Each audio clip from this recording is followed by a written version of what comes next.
Good afternoon. Obviously excited about being here. Just reflect back on our past game and say this: our kids are giving us everything they got, and I'm very, very, very pleased with that. Good group of young men. I'm excited to have the opportunity to go on the field with them every day, and you know, it's in a lot of ways a special group. You know, sometimes when people can't find a reason to fight, these guys can, and they've got plenty of reason. And it starts with character. Got a great character football team right now, and we got some talent. Came up short. We had opportunities. Unusual game. We had started. You know, with the kickoff return, and we go out there and give up a drive that you know, we could have played better on. There's no question about that. And then at the end of the game, the next to the last drive, you know, we gave them some things, had some penalties. That's one of the things that we got to address. Had 6 penalties. We've been good in that area.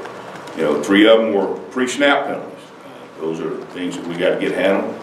You know, being offsides, those frustrate you a lot worse than some of the other ones that, you know, happened during the play. But we had 2 hands to the face, and it hurt us on that drive. And you know, gives them some momentum. But again, we'll get that corrected, and our kids will be ready to compete. With that said, I'll take questions. Just as far as the games you've coached, how does the tandem of Harris and Greenlaw for that game rank among the linebackers you've coached? Well, I don't think there's any question it's the best productivity that I've been around. And, you know, I've been around some really good players, some great players, and I said this back in the spring that I thought these 2 guys, you know, were really special players. They played that way Saturday, and we got to continue to get better. I didn't play perfect; neither one of them did. Neither one of them did. But they laid it on the line. You know, they're fun to coach. They're fun to be around. But you know, I don't know what it was, 26, 28. I'm not sure. And 2 interceptions. You know, that's a lot of productivity, and you know, they were still playing hard and playing on special teams too. So. Really appreciate their effort, appreciate their leadership. Coach, you played a lot of Nick Saban teams over the years. How have you seen his offense adapting in recent years up to where they are right now? Well, there's been a whole lot of things, obviously, and I think, you know,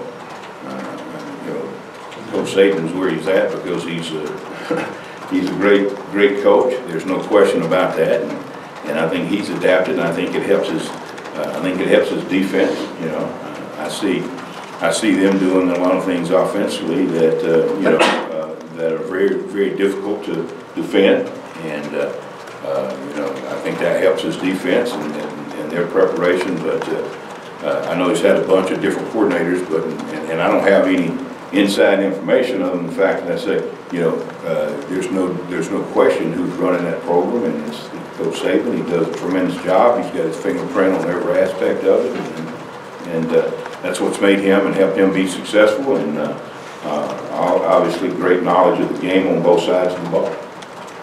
Yeah, Chief, you've played Alabama a whole lot as a player, as an assistant coach. What's it meant to you over the years to play him that much? What's it been like to play him so often? Well, yeah, it's you know, you look at the program and where it is now.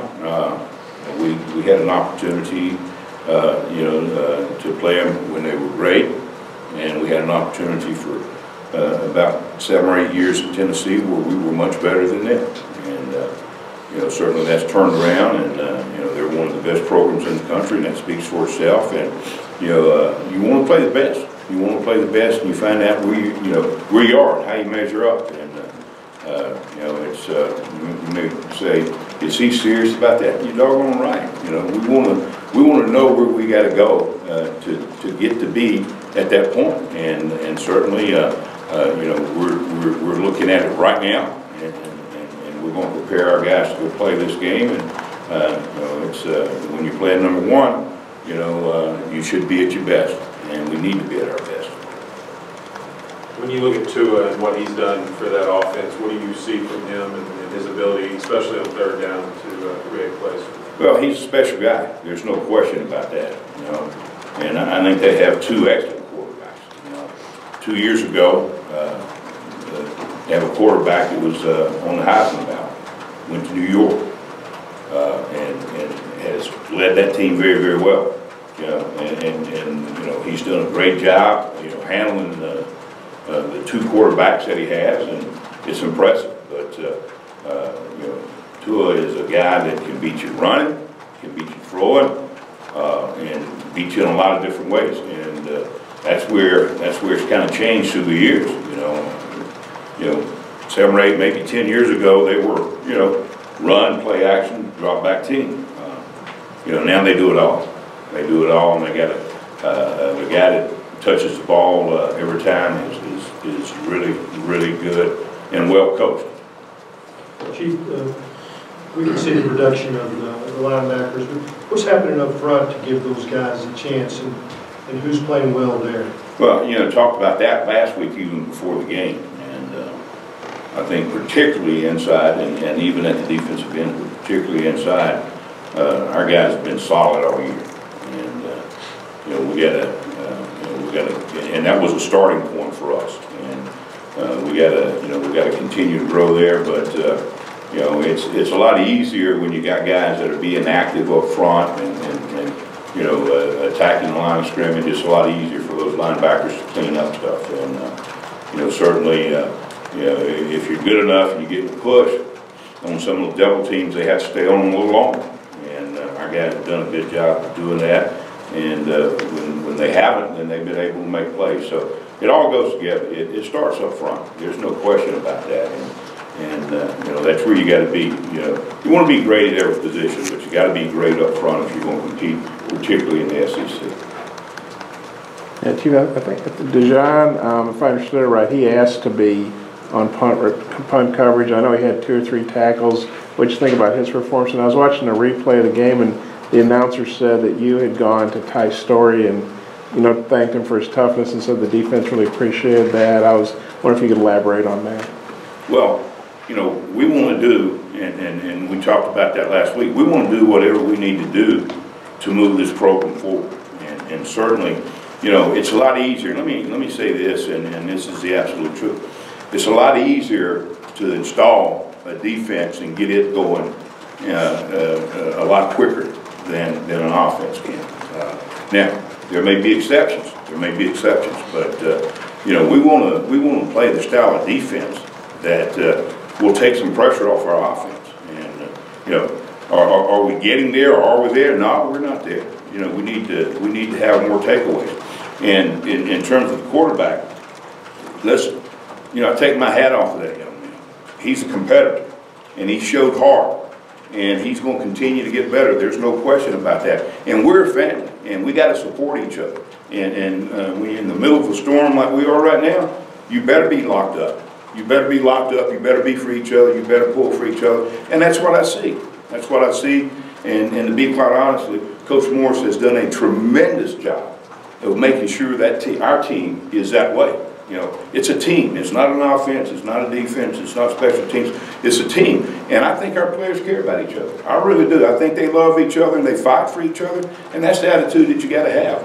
And geez, you know, we want to do more. We want to do more on defense to make this thing even better and better. And our offense is getting there. I mean, I'm excited about the things that they're doing. You know, so that's kind of where we are. And we're going to be a family, and we're going to grab each other, and we're going to hold each other accountable. And when you got that going on, then you got a chance to grow as a football team.